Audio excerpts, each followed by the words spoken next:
మళ్ళా ఇచ్చినాక అట్లయితే రా లేకుంటే పెడతాం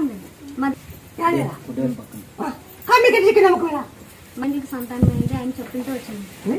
మా ఎత్తుకి కూతురైంది కాలేదు ఇంకా ఆయన చెప్పండి అమావాస్యకి పెడతాం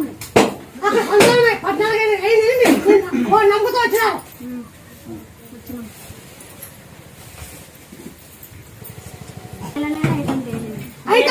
ఓ డేట్ అయితే మళ్ళీ ఇంకో డేట్ అవుతాం అదే వెనక ముందు అవుతుంది అవునండి లేదంటే